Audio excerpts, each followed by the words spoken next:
So the plan is, I want to spend, well, I'll go ahead and say it, spend no more than half an hour with the information part.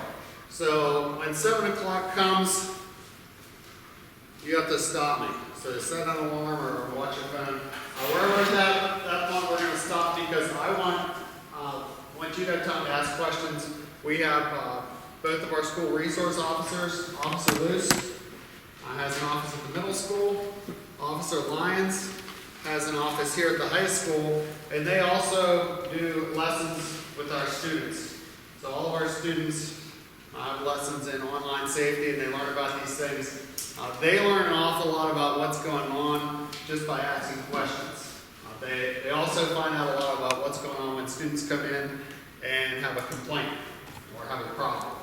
And they say, this is what people are saying about me. These are pictures that people are posting online. What can we do about it? Which gets complicated. How many of you have children in elementary grades? All right. How many have children in middle school? About high school. Okay.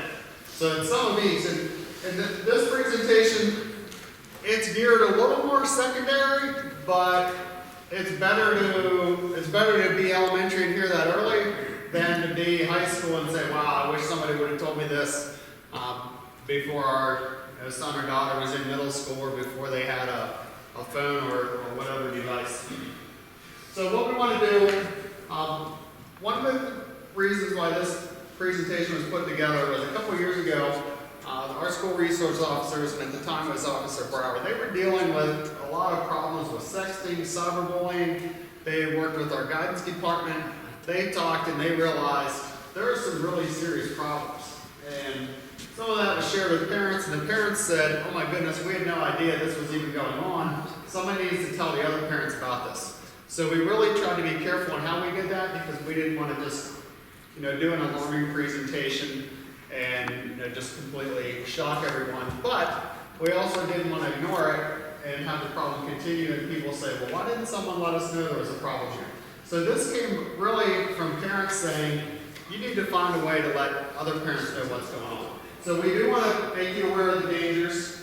We want to provide you with some tools to help figure out, what is on your child's device if they have their own device, or what are some things to look for.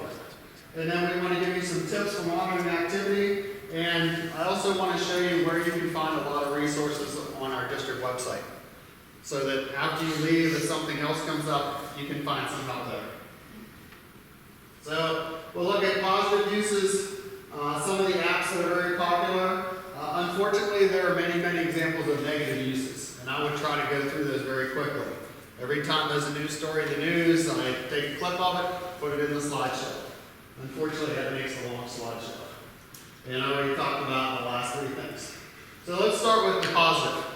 This is actually true. I read it on the internet that our cell phones do have more computing power than the computers that NASA used to put man on the moon, which is hard to believe. And as Spider-Man, I guess it wasn't, he didn't say it, his uncle told him, with great power comes great responsibility. So if you choose to put a cell phone in your child's hands, you're giving them more computing power than what we have on these computers back here. Plus, they have connectivity and all kinds of resources. So all the things we can do. We and our kids and our students have all kinds of opportunities we didn't have because of their devices and their connectivity. How many times when they ask a question, you just say, why don't you just Google that? And they can. Over 40,000 Google searches per second. I don't know who answered all those questions before that. Maybe no one answered. 3.5 million searches a day, that's a lot. All kinds of entertainment, you can pretty much stream anything you want, games, movies. Online shopping is huge.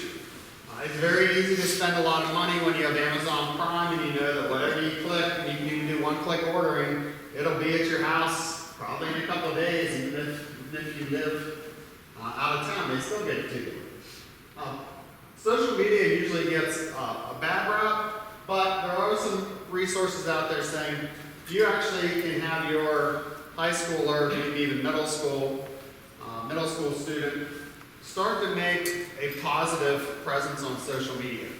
So when they want to go to college, they want to get a job, and their employer or their college Googles their name, what's going to come up? If positive things come up, that'll be pretty impressive. Obviously, if negative things come up, that'll be a problem. But instead of just avoiding it altogether, for older students, it's a good idea to use it in a positive way. So do you know what your child's doing online? I don't know. This changes, it probably changes weekly. I just updated it last week. I met with some parents here at the high school. They actually had a couple more recommendations that I couldn't fit on. Next time I'll probably have 2 screens of these. So if you look at these are things that are very popular. Many of them are very popular with kids and teens and preteens. The problem is they're a lot harder to regulate than when you used to have a family computer sitting in the living room and everybody could see what was on the screen.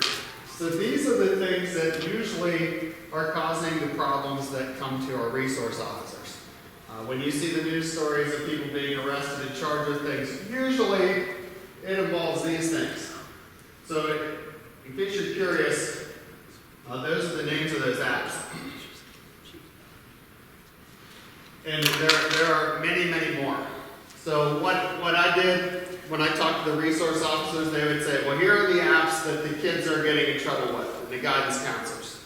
So I would just take each one in one at a time and Google it, and it would tell me what it is, or it would come up on iTunes, and it would say, this is what this app's for. I also discovered when I was looking up a couple of the new ones, I just went to Google Play and clicked on a category that said dating apps. There were over 300, like 300 of them loaded within a minute, and then you'd have to click more. These are just the first few. You can kind of guess what would happen with the dating apps the further you scroll. These were sorted by popularity. So these are the top 14. And they're all free. So any student, any child that has a Google Play account, there's nothing stopping them from clicking on any of these and installing them. And some of them, as you go on, they just say, hey, this is for meeting strangers, or a particular kind of stranger. So those are all things that are out there that are easily available.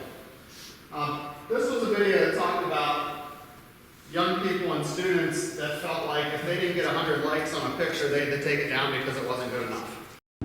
My selfie just hit 100 likes. 100! If you can believe it, there are some teens and millennials that are just fixated on the number of likes they get on any picture. It's being called the 100 Club. If you're more popular at school, then you'll get more likes on that picture. The concept is simple. Hitting 100 or more likes on a Facebook or Instagram post shows your friends how popular you are. Anything less than 100 likes is considered a poor showing, even embarrassing. Social media has become the new extreme sport.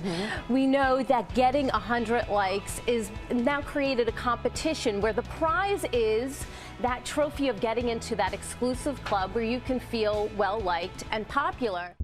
What does it do to someone when you're 15 years old and almost anything you can do, you can get a positive response to? I've got a confession to make. I'm addicted to likes on Instagram. Do you like my haircut? You're addicted to likes. Which glasses fit me? You're addicted to likes. Social media has created this new kind of validation for people and this new thing that makes them feel good about themselves. Whether or not that's good or bad will remain to be seen. Ma'am, hi. I just want to let you know that I'm following you, like just giving you an alert. Okay. You don't have to do anything, just know it and enjoy it. Jenna Kingsley is now following you. It's no surprise that a lot of studies these days have found that millennial generations are drastically more narcissistic than the previous ones. But it's always this question of, is that because of social media, or are we just are we obsessed with social media because deep down we're obsessed with ourselves? We take pictures of ourselves, we talk about ourselves, and we continually create this ideal image of ourselves online, which is great if it's actually encouraging self-esteem. But Twenge asserts that this is not actually positive because it turns us inward instead of outward.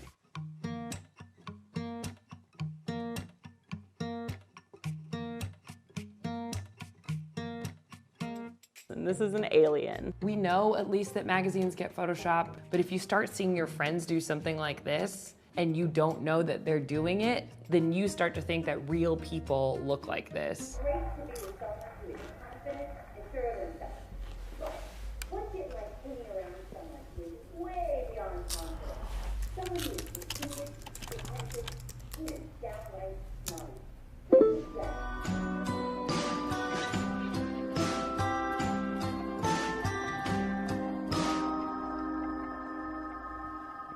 So they would spend time, putting on filters and poses and take, a couple dozen pictures and try to find one that made them look just right, which we realize isn't real life, but they felt like if they didn't get 100 likes on their picture, then they shouldn't even share it because it's just too ugly to be shared publicly. This was a story, I think this teenager was from Australia. She was actually getting paid money to wear clothes and certain kinds of makeup on Instagram because she would promote it. So it was like advertising, product placement. Eventually she quit and just said it was too much. And the reason she quit was because her 12-year-old sister was looking at her and looking at her online and thinking, oh, I need to be like this because it's not okay to look like this. And she was starting to see some of those same things in her little sister and thought, that's not really good. That's not a good image to show to a 12-year-old girl that if you want to be liked by the world, you have to look like this all the time. Or don't share any pictures if you don't. Some of the statistics, and this was for teens. Teens that take their phones to bed with them and check it during the night or every time it vibrates so they get a notification. That could negatively affect your sleep. Does anybody know, I don't know how fast you can read, FOMO? Thank you, fear of missing out. That's something we probably all have experienced, but when you have apps that are constantly showing you pictures of what classmates, peers, friends are doing, and you realize most of your friends are somewhere doing something fun and you're not there, then it's the, oh, I wasn't invited to the sleepover, or I wasn't at the party, and instead of finding out about it on Monday when you come back to school, it's sitting there, Friday, Saturday night, looking at all this and getting upset because of all the fun that everyone else has had. It's actually a real thing, and it could affect adults as well as teens, but some teens are very affected by it.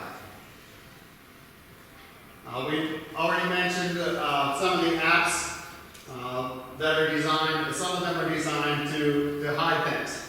And this came out with a high school in Colorado that had a big problem that there were, I don't know how many kids, dozens of them, and they were using these apps to hide nude photos from their parents. And when they got caught, they said, it's no big deal, it's just flirting. Like they didn't seem to understand why they were getting in trouble. These are some of the apps, and you can search for them. You can go on iTunes or on Google Play and just search for apps used to hide photos. So these are the ones that came up. I think the first time we did this, we had about 3. And then the people that make the apps realized, oh, this is a good market. And these actually are free, although some of them, I think the one that says Time Lock Pro, I think you have to pay money for that. But they make them look like a calculator or something else. When you click on it, it asks for a code. If you don't have the code, you can't see what's in it. These are some of the apps that are very popular with teens. Most of our teens have Facebook accounts, but a lot of them, I don't know what they tell school people. They don't use them or they don't use them much. It's not their number one thing to go to. When they want to communicate with each other, they would much rather use Snapchat or something like that. I like this one. It says, the desire for expression and acceptance can lead teens to disclose too much information. Yeah, that's one of the major problems, just overshare. And you may have adult friends and you feel like, hey, they should be here because they share more than we want to know. You usually hear the term digital footprint. I like digital tattoo better. So when you think of a tattoo, it's permanent. I mean, you can try to have it removed or have it removed, but it's not going to be easy and it's going to be painful. This is difficult for young people to understand, because I don't know if they think it's not going to happen to me, I'm not going to get caught, or it's no big deal. But to tell them, you know, when you share a photo online or you share it through an app and somebody screenshots it, you can't get it back. You know, that's out there. And most of those things can be searched and somebody can find out that it's connected to you, which is tough. This is an example of an app that we would say, yeah, just don't use it. This was an old screenshot, but this is what the homepage used to look like. And you can see it would say, well, it would ask if you were over 18. And you can click that you were, and there's nothing to verify that you were or you weren't. This is another one that got a lot of negative attention, Ask FM. It's anonymous. Just sign in, ask a question, and people just say stuff. And you can guess where those conversations go a lot of times. That Ask FM was actually linked to some suicides that people would, just kind of gang up on somebody and just start, saying all kinds of unkind things. Even saying, you should kill yourself. You don't even deserve to live. And people, when they're anonymous, do things like they would never do if they knew it was face-to-face or even if it was something they were writing. This was another one that was causing problems in schools, where one of the students finally said, look, we just need to quit using these. We need to be kind to each other. You probably heard about Antonio Brown's problem with live streaming on Facebook from the Steelers locker room during the playoffs. Not a good decision. It's one of those, when is a good time to take a video? When's a good time to share a video? That's not it. We already talked about this. This is a link that's on our on the parents' channel on the webpage that talks a little more about, well, now that you know about fear of missing out, what are some suggestions to try to reduce that? And one of them would be, just having some time limits. That, whatever time in the evening, okay, that's it. All the phones go wherever you charge them, and then that ends it. So if there is something going on, they're not going to be spending their time in their bedroom, watching for updates and going through all that. Cyberbullying is a big problem. Some people kind of dismiss it and say, well, we've always dealt with bullies. Well, cyberbullying is a little bit tougher because it's easier to spread it. That it goes from just having a few people know what's going on to all of a sudden, hey, all kinds of people saw that picture and got that message. And when your child comes home, they're not away from it. Where if it's a physical bully, well, stay away from that person and they can't bother you. Cyberbullying, they can still bother you. This was a story from, it was from last winter, that this student said she got as many as 25 messages a day from a dozen different girls. And these were the kinds of things they were sending to her. Just for whatever. It's one of those things that, sometimes kids gang up on someone. They may not even dislike that person, but it's kind of like, well, I'm glad they're picking on her and not picking on me. So she actually wrote down what it was, and she, told her parents about it. The school got involved, but when you see that, those are things that shouldn't be said about anybody. You certainly don't want those said about your child. You don't want your child doing that to somebody else. These are some statistics. 87% of youth have witnessed it. That's more than before. Yeah. Just one of those things to be in communication. We can't. The older your kids get, you can't control what they do. You can influence it, but they're making their own decisions. But that's one where you're hoping if you get them, started the right direction, they'll hopefully be less likely to make some of these bad decisions. Again, the kids feel like they can't escape cyberbullying. There have been a couple of high-profile cases. This was a high school student. There was one of a college student that a video was taken, embarrassing video shared, and the person who in the video committed suicide. Some of the legal issues. Websites have to get parental permission if your child is 12 or under. So that's why you have to be 13 to have your own Facebook and Twitter accounts. But our resource officers ask the elementary students who has Facebook, who has Twitter, and we have 3rd graders, 4th graders. I do. And they're like, how do you do that? You have to be 13. Well, they know. you just change your year of birth, put in some other birthday, and you can get an account. We're also, any school or library that gets federal funding, which includes us, we're required to use a content filter, which that's all our internet traffic is filtered, but again, that doesn't filter the students when they're at home. And in Pennsylvania, sexting for minors, it's punishable as a misdemeanor or a summary offense. There were some states that actually were punishing students that were caught sexting the same as they would, a sex offender that would have to register under Megan's law. So in Pennsylvania, this is the current law. This was a high-profile case from a couple years ago that a Penn State student was using an anonymous app, one that we had never heard of until it became pretty big that fall. It was called Yik Yak. And you could just put an anonymous message and it would only be seen by people in that general area. And his defense was, well, I didn't mean it, and I didn't think you'd know who did it. Yeah, there's always a way to find out who posted something.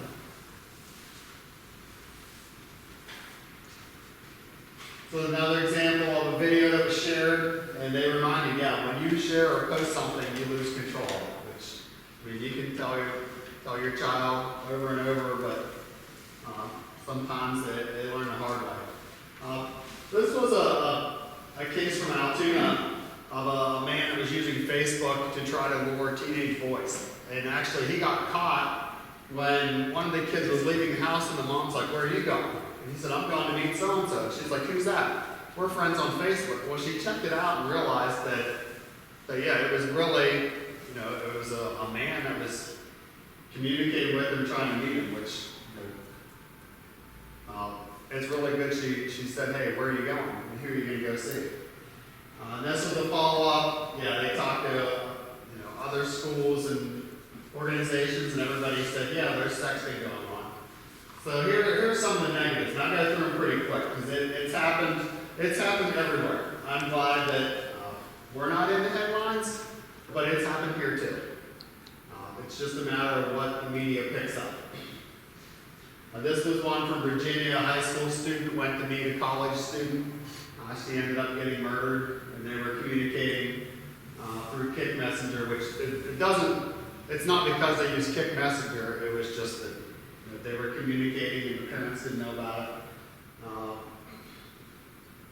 Some statistics about the percent of teenagers that are involved with it.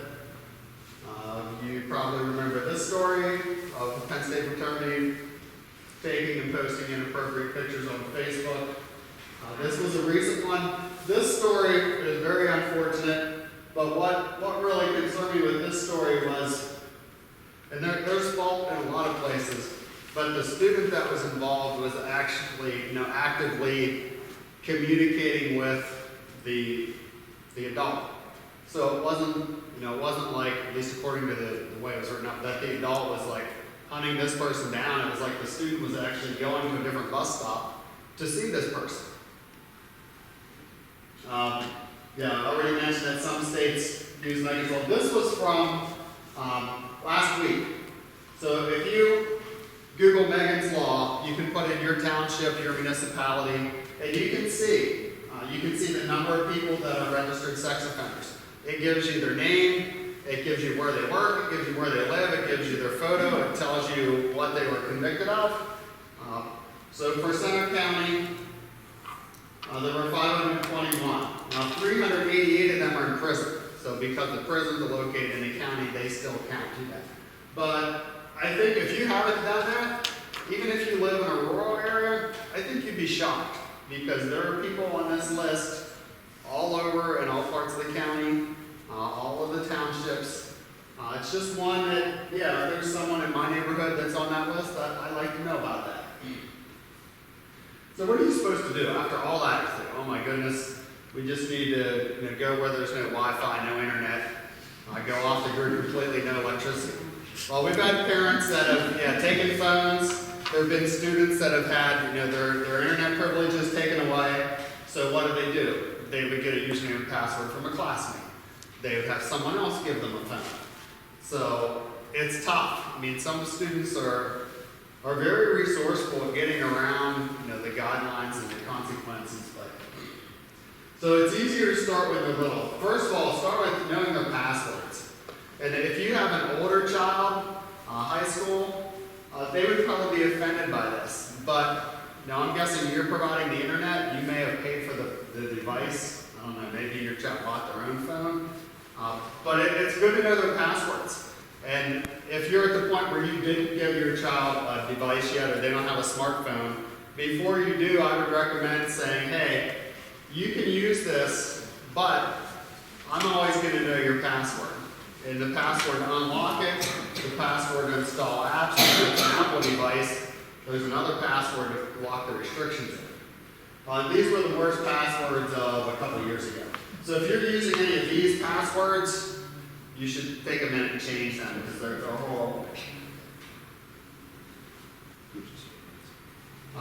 Monitoring online activity, which again was easier when the big computer sat in the living room.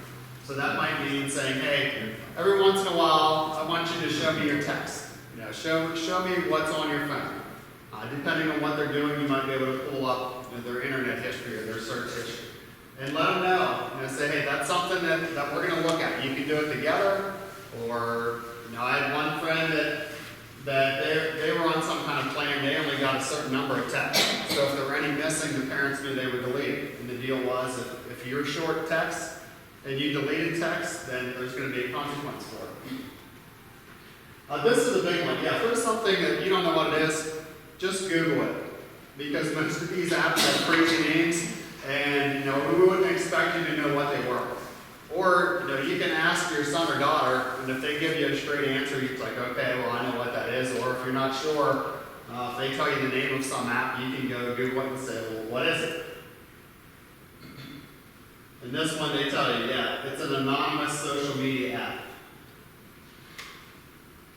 And this one's tough, but yeah, we can't always assume that our kind, sweet kids, and if your child isn't kind and sweet to you, hopefully they're kind and sweet when they come here or go to school. But yeah, if they know they're anonymous, things can get ugly pretty quickly. And yeah, sometimes the results can be something that follow them for a long time. Why do we say stay away from the anonymous apps? Because it can be traced. And these guys have been involved in cases with Snapchat where they were able to contact Snapchat and say, hey, we have a case here, I have a search warrant, and they can get those photos, which everyone thinks disappear. So it's not untraceable. Or it could be the other way around, that your son or daughter is the one who's the victim. You can say these are apps we'll let you have, these apps we won't let you have. Again, that goes back to having a password, because if you don't have the password, they can install whatever apps they want. And, unless you reset it, there's not much you can do about it. Look at their communication, which again is easy when they're little. It gets tougher when they get older. I like this sticky note. So come up with some kind of consequences. Whatever that may be.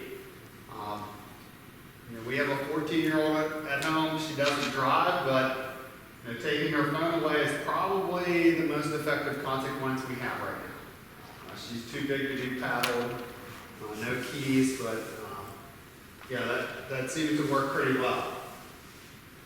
So where can you find some help and some resources? So from our district homepage, there's a channel that says Parents. And the rest of what I'm going to show you in the next 4 minutes, it can all be found from here.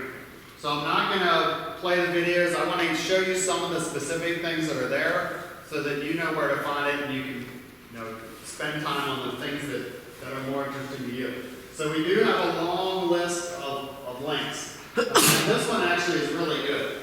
14 things you must do before giving your child an Apple device, which if you already gave them one, don't do it, because it tells you how to change the settings and the passwords and things like that. Then we get a lot of questions about how do I turn on the parental controls. We give you links to some educational things.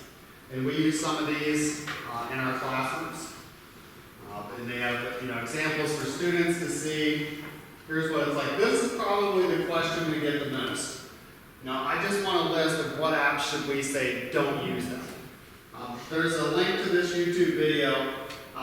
Everyone draws the line in a different place, but this one is, you know, a guy that does online safety presentations in schools. He makes recommendations and says these would be apps that would say, yeah, they're probably okay. These are questionable, and these just stay away from.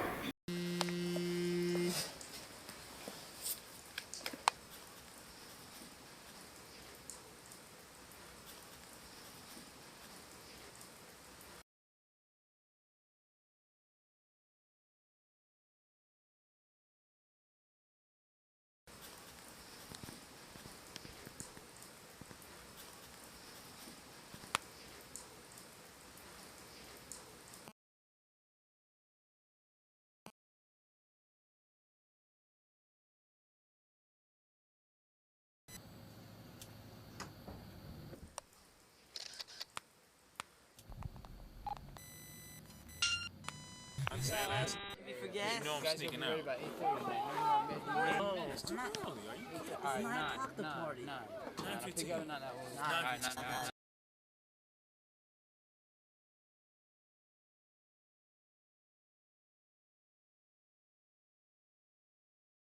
I heard it was 2 a.m. Hey, check this out. That's cool. Yo, what up?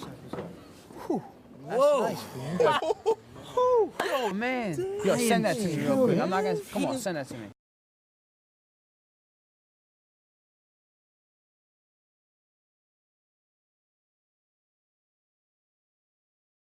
Man, you a pimp. Yo, you me pull it up full screen. Look at that, boys. Check that out, boys. I gotta. I had to send this to Mark. Send that out now.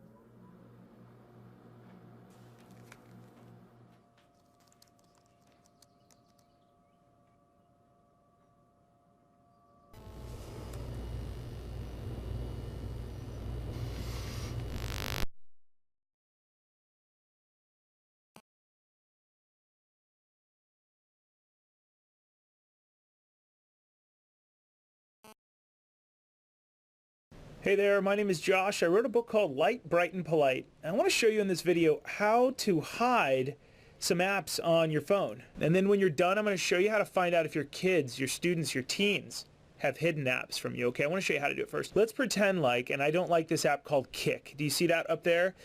I don't like this app. I think it's really, really bad for students. So let's see if we can go hide Kik. So first, you're going to grab it, hold it down. You're familiar with how to do this. Okay, so drag it over another app. But when you drag it over the other app, it should create an actual folder, which it normally does. So usually you can just drag it over that app, and there we go, folder. A little hard for me to do. It auto adds the word social, right? You could change that to whatever you want, but in this case, you don't need to.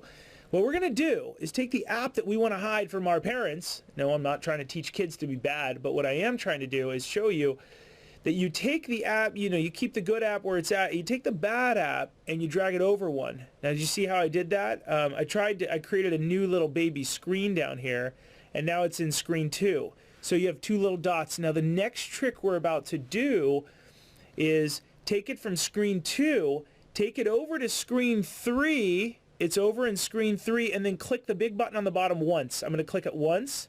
And did you see how it flew away? Did you see that? It just flew away, and what happened was it's gone. My parents can't find it, right? It's like, uh-oh. Now what happens is, Josh, how do you get that back? Well, all you need to do is reboot the phone. You hold down the front button, you hold down the side button, you hold it down, and it'll reboot the phone.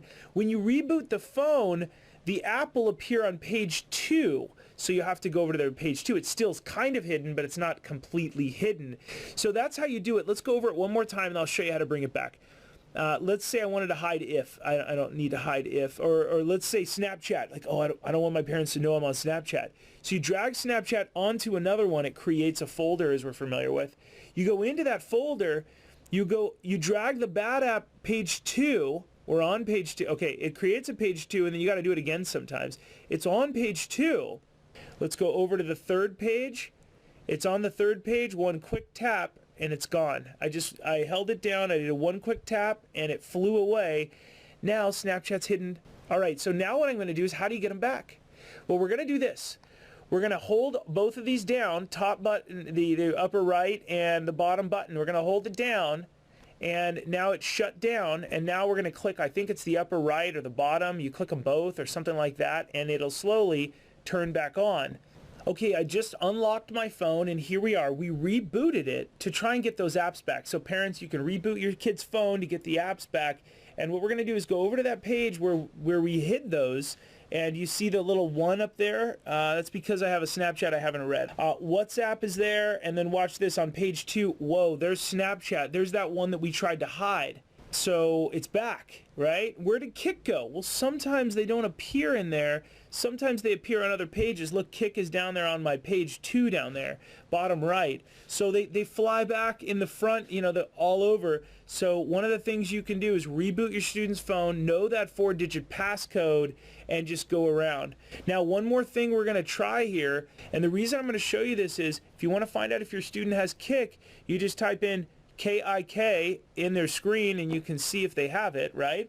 There's another trick, too, that you can do. You could actually go to the App Store, which we're doing right now. Go to the search button, go to search real quick, and you're going to type in KIK.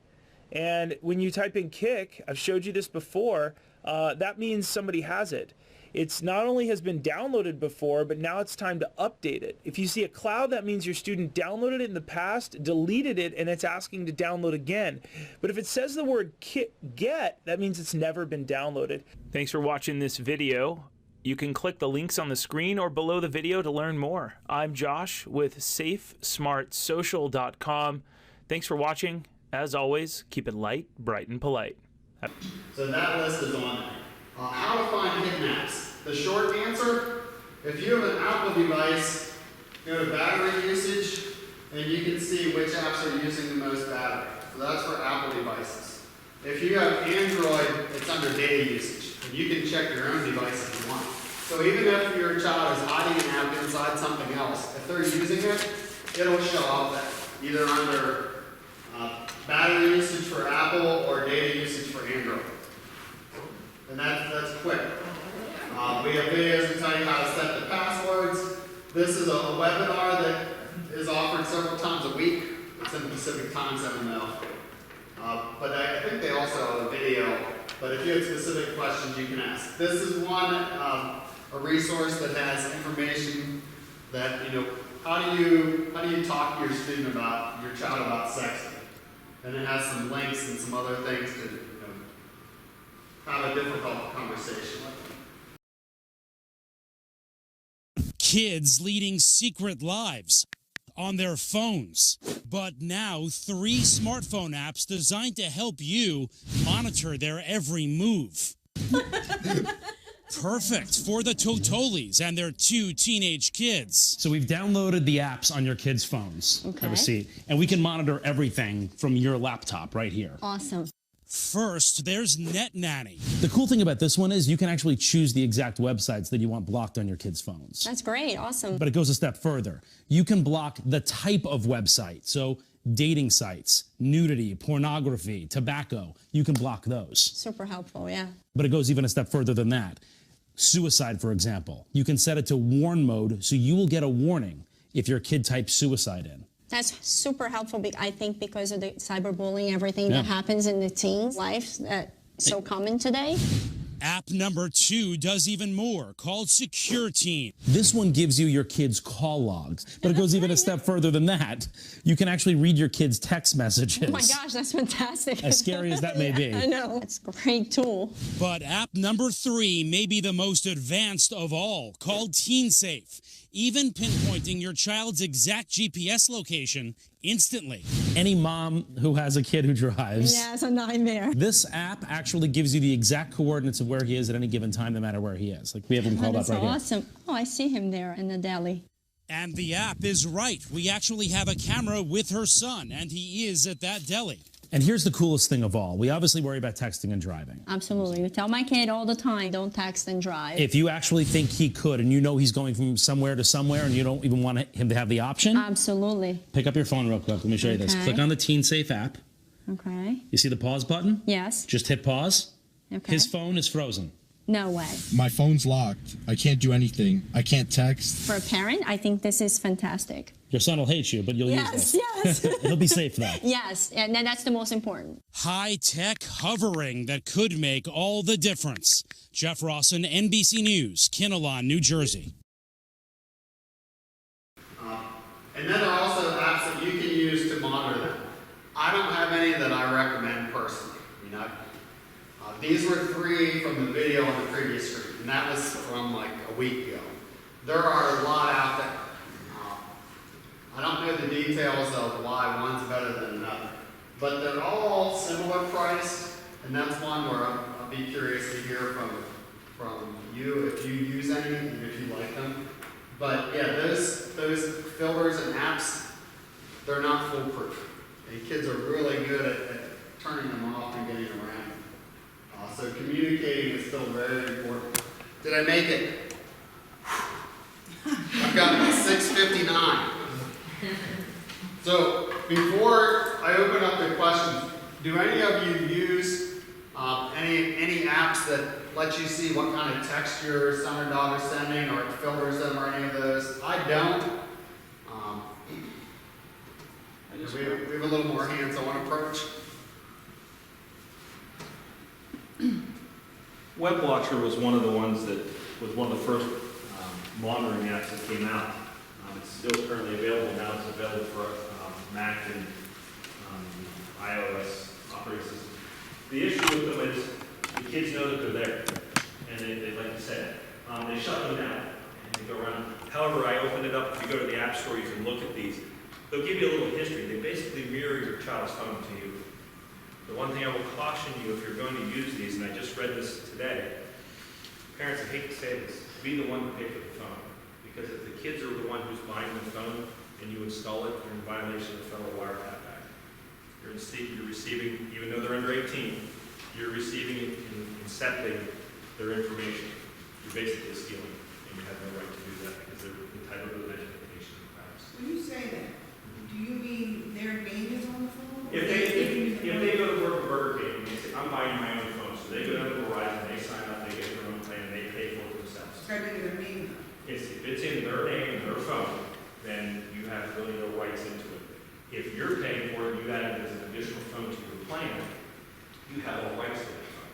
You mean, what if they give you the money? Like, they work for the money, and they pay for their portion of the plan, but it's It still would be their like an name. apartment, and that's a question we have to ask the district attorney's office. My initial response to that would be, it would be like an apartment. I rent it to you and you're entitled to that expectation of privacy, so now we'll change the parameters of that. When you're covering it, you're paying for it, it's a little peace of mind. Some of these apps, what they do is they geolocate. So we have kids that, that are out running around and we have a problem tracking. We can follow you. And we can come within 100 feet of you and you can see where they're going. It shows you their history, their internet searches. It'll show you all their text messages. It'll allow you to see it. So if you look up under the Parent Guard Act or parental guard, or I forget what the other one is, there's an app for parental control. If you just look at that in the Play Store, it'll give you those and you can get down through them. I've actually experienced Web Watcher before the smartphones were out. My wife used it with Darren, her daughter. You have to remain calm because you're that detective and you're reading everything that they're saying, good and bad. And when you start showing up and you confront them on the first thing that they say wrong, and you repeat it verbatim, they're going to know. So they just change up. The reason they don't use Facebook, because you guys can see it. That's the biggest reason kids don't use it. Why don't you use Facebook? Well, mom and dad can see it. Why should I? So they steer away from it. They use Snapchat. Sexting is the big thing right now. That's a popular thing. Know your kids' phones. Know your devices. Look at your data usage. If they're sending a lot of pictures and receiving pictures all the time, maybe it's time to look. We get a lot of phones sometimes and we have to figure out what to do. And the hardest call is to call mom and dad and say, hey, Officer Lyons, I just went to your kid's phone because you have a warrant or something, they get involved in an investigation. I've seen more of your child than I choose to. Right? And it creates something. So we work at that quite frequently. In reference to the boundaries for the phones, Verizon, I don't know about Sprint or AT&T, their parental controls are great. You can go on and say you want to eat dinner from 5 o'clock to 7 o'clock every night during the week, you make the phone break. It shuts down and will tell you the time. They can log in, but it's a break.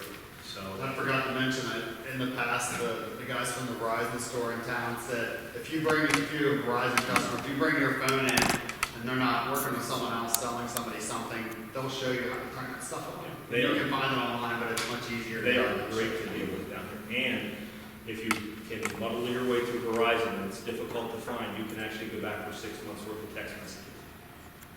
And you can find those text messages on the Verizon phone.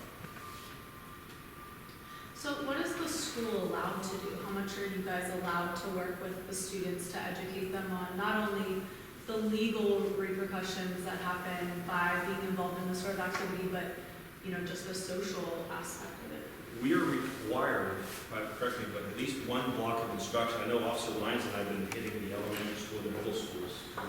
We catch them in high school, kind of gets a different mindset, but we're trying to catch the younger stuff right now as far as the younger students with blocks of instruction about internet safety, about appropriate use, who's on Facebook, and we find kids. And at Bellefonte Elementary, I had one kid that said, "You set up your Facebook?" Well, my mom did. What's your mom's cell phone number?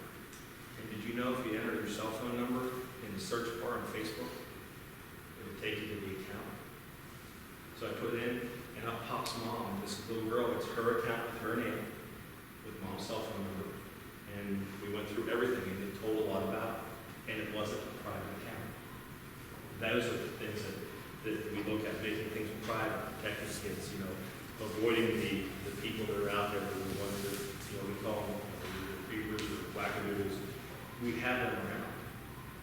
And hence the Megan's Law list, as Mr. Roth stated, it will surprise you what's listed and what's registered around us. Sorry, going off of that, what about students that are students at the high school, but they're over the age of 18? How do they fall into that category? Good question. As far as sexting and things, and the perfect pictures, here's the fight that I know Officer Lyons and I get into quite a bit. We're trying to protect them from making a lifelong mistake. If I take a picture of myself at 17, does it ever age? It will always be a picture of a 17-year-old.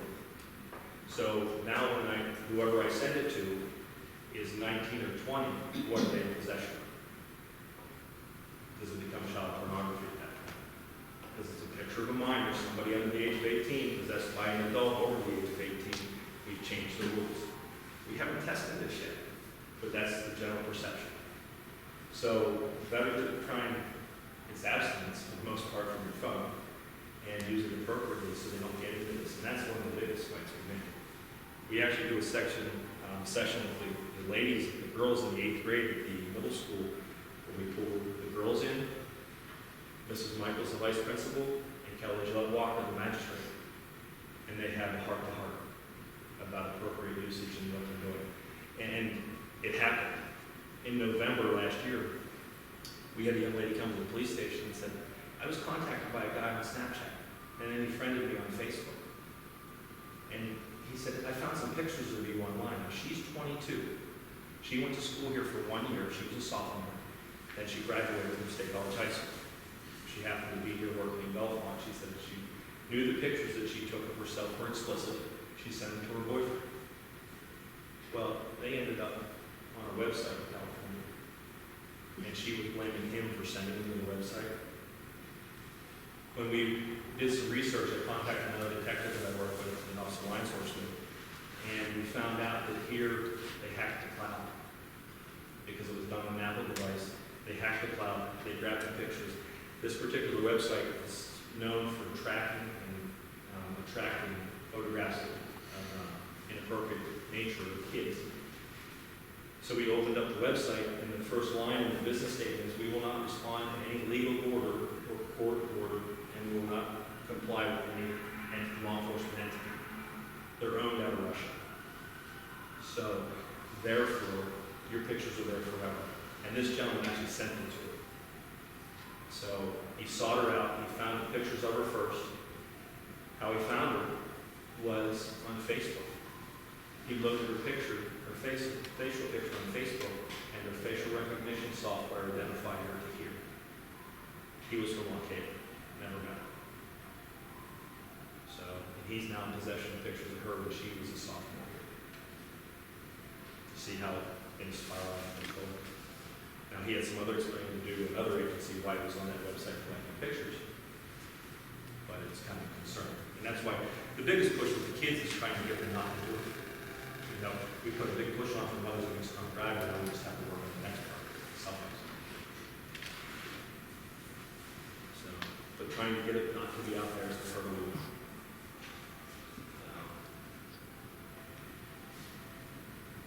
My 2 cents in it.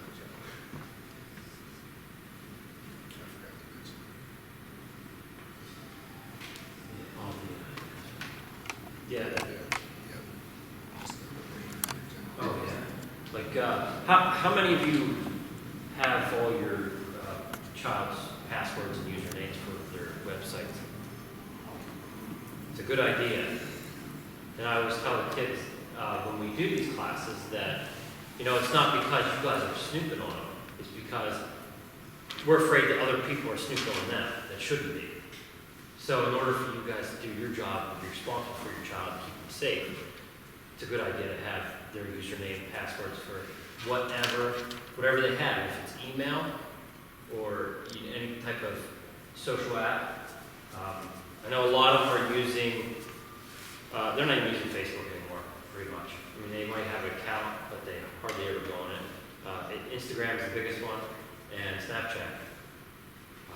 So they're still using some Ask.fm a little bit, but that's mostly Instagram and Snapchat is the 2 major ones that they're using. Is anybody familiar with Snapchat? Okay, some of you that you're not familiar with it, it's you can send text or videos or a picture of themselves, and that person that sends it to another person, if it's a picture or a text message, they can only view that for up to 10 seconds. After that 10 seconds, the person that received it, it's gone. Unless they replay it, they can replay it like once, I think, that's about it. And then unless the person that's sending this, they can also put it on their story, which lasts 24 hours. So, and a lot of them, of the students are under the impression that once they send it out, and if that person that receives this picture or text message, it's gone within, usually up to 10 seconds, or however long the video is. But you can also screenshot it. And if you know how to screenshot it, you hit your home button and your power button at the same time, it screenshots whatever picture's on your phone, or pretty much any device for that matter. So they can do that to save it, but then it tells the person that sent that picture or video or whatever that they screenshotted that. So it lets them know. Then of course there's other apps out there that as soon as you send something out, this other person will have an app that just grabs it. Just grabs pictures and everything in video without them even knowing. So a lot of them are on the assumption that once they send it out, they see it for however long, it's gone. Unfortunately, it's not most of the time. Plus, all these social media sites, pretty much any site, Verizon, they all have servers that they save all this information in. And that's how I was able to serve a search warrant on Snapchat, the company actually out of California. And I got a lot of pretty good evidence off of a student last year for that.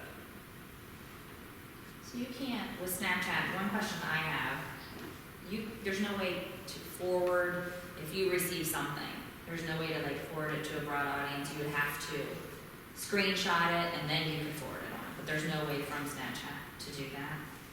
Yeah, you could save it if you screenshot. Yeah, so you would just save it. Okay. Yes. Well, they actually just updated Snapchat 2 days ago, just so you know. So instead of just sending a photo now, you can send it through messaging. So if you swipe right, you can take a photo and that's when that lasts 10 seconds. But if you swipe left, you can also send a photo within a message, and you can just tap that and it lets you save that photo, and it doesn't notify the other user. So and then you could, forward that Yes. photo on. So that's new with their brand new update. And that's how I've been finding a bunch of pictures on students' phones too.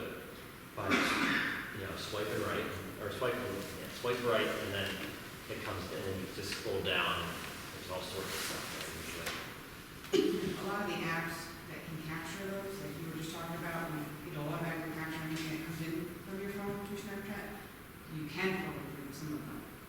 So if you have that app on your phone and you get a message, you want to forward it to somebody else, the person who originally sent it to you does not necessarily know you just forwarded it because they didn't even capture it in the first place. Yes. So there are ways around it, and it can be done, maybe not directly, but it can be done. If you look at your Play Store or anonymous photograph, any picture that comes in your phone, no matter how it comes in, it'll grab it and throw it into your album. And there's no indication that it does it, it just grabs everything that comes into your phone. And we have people around, and that's what they do. They gather pictures and data. I will caution you this real quick. If you open up your kid's phone and you see something inappropriate, please don't forward it to your phone.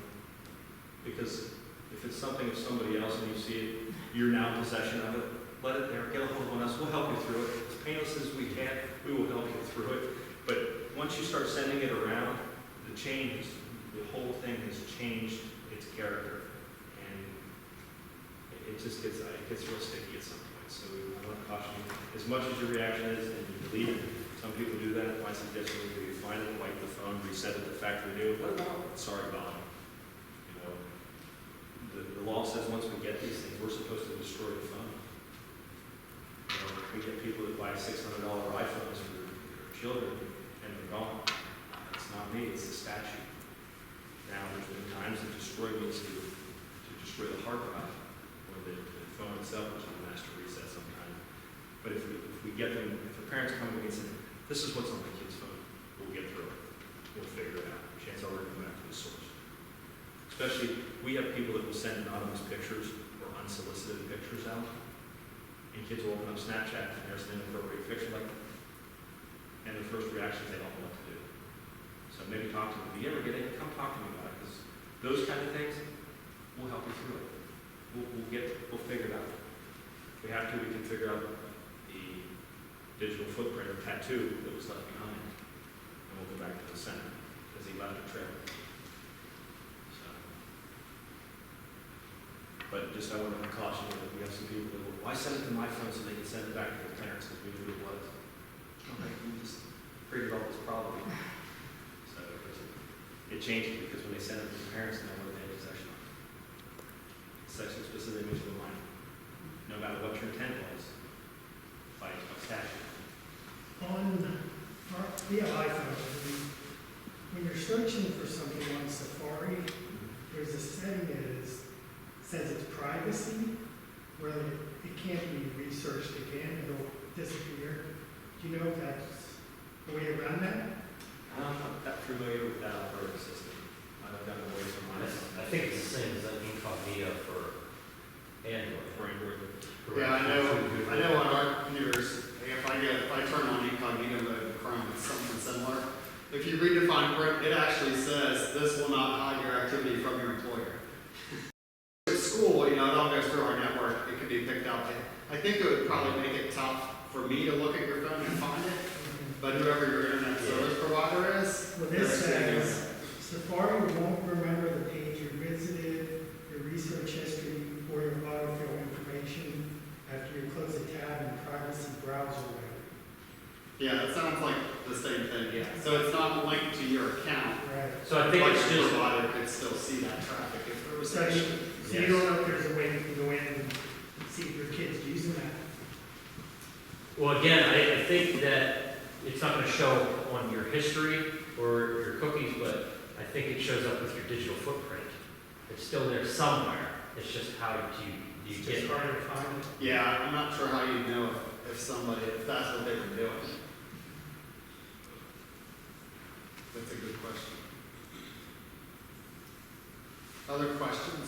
comments or things that work for you? Or I've always had this question. I do not provide a phone for my child, but another student in the district says, oh, here, have this phone. I don't use it anymore. Then my child does something inappropriate or illegal. Is that student that provided the device to my child culpable?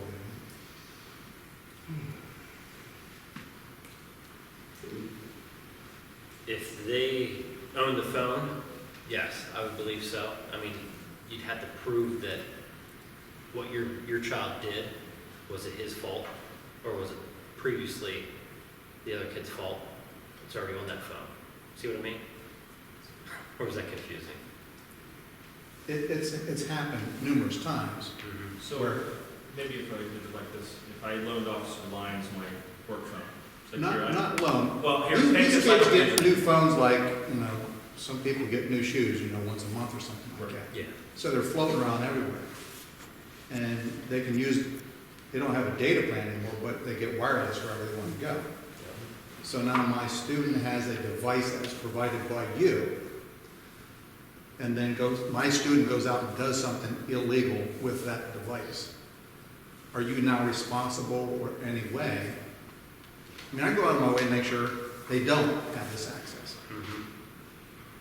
But then the burden of proof would come back to us to prove that the person who originally gave the phone knew that there was intent that they were going to use it for something malicious. Yeah. We would have to show that there was an association between those two, that the person who originally owned the phone had knowledge that the person who received the phone was going to use it for something criminal. At that point, then there would be an association between the two. After that, there's a separation between it because he turned over property. It would like if you borrowed my truck and you went out drinking some night and you had an accident in front of the DUI. I didn't know you were going out drinking. If I'm sitting in the passenger seat, I'm like, no, sorry, you just drive. You're better off than I am. I can be as culpable as you because I permitted that to occur and I had knowledge of it. So does that kind of shed a little light on what you were looking for? I think we would have to prove that the direct association between the two, that the first party had knowledge that there was going to be something criminal occur to it. So if he said, hey, let me borrow your phone because mine's broken, I got all these pictures I'm going to go grab. Well, then we would just have that burden of proof would be on us. We'd have to prove who's putting the criminal activity on that phone. It's kind of like, was it there before you gave it to the other person? Or did that person that received the phone second do that criminal activity on that phone? And that's going to be something for us to prove, though. Are these parents not suspending the lines for the phones they gave up? I mean, they'd still be paying for that. If you have Wi-Fi, you can use it. Yeah, if the phone's not active, you can still use it. I have a phone in my truck that is turned off. It's a telephone, but I can still search the internet. I can still send and receive through apps. As long as you have Wi-Fi that connects to it.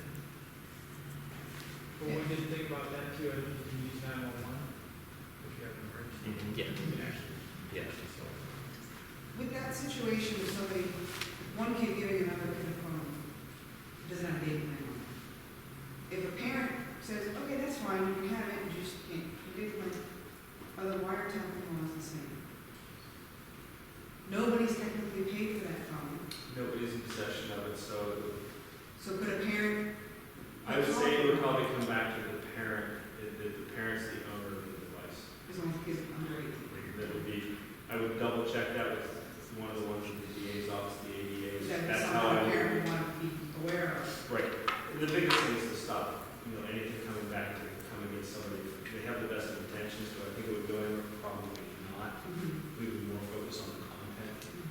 But those kind of things, I don't want to be the one for so Lyons doesn't be the one to have to test it. Not at this level, but at the state or the U.S. Supreme Court level to find out making case law. So it's easier to ask those people to identify it. So all I can say is I've got a collection of 6 phones at my house that I do not pay for.